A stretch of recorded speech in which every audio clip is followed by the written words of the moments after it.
আসসালামু আলাইকুম। এই যে একটা কাঁঠাল গাছ দেখতে পাচ্ছেন। আমরা সবাই জানি যে কাঁঠাল হচ্ছে বাংলাদেশের জাতীয় ফল। সো এই কাঁঠাল সম্পর্কে আজকে বলবো। কাঁঠালে রয়েছে অনেক কার্বোহাইড্রেট সহ আরও বিভিন্ন ধরনের ভিটামিন মিনারেলস। তাছাড়া কাঁঠাল আমাদের হজমে অনেক সহায়তা করে।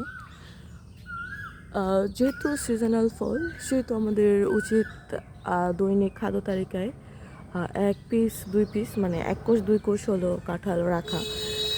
কারণ সিজনাল ফ্রুটসে অনেক বেশি ভিটামিন অ্যান্ড মিনারেলস থাকে, যা আমাদের জন্য, আমাদের শরীর, হজম, এমনকি স্কিনের জন্য অনেক বেশি হেল্পফুল।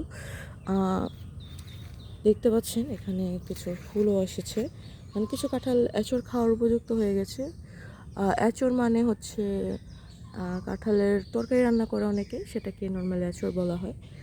তো আপনারা দেখতে পাচ্ছেন এখানে কিছু ফুলও এসেছে আবার নতুন করে। কিছু ফুল ঝরে যাবে, কিছু থেকে আবার নতুন করে কাঁঠাল হবে। তো আমরা জানি যে আমাদের বাংলাদেশে গাজীপুর অনেক বেশি কাঁঠাল উৎপাদন হয়, কারণ গাজীপুরের ওয়েদারটা কাঁঠাল উৎপাদন করার জন্য অনেক বেশি সুইটেবল। আর এখানে কাঁঠাল অনেক সহজলভ্য দেশের অন্যান্য জায়গার তুলনায়। দেশের অন্যান্য জায়গায় হয় কাঁঠাল, কিন্তু মানে গাজীপুরের মতো এত ফলন হয় না, আমি দেখি নাই।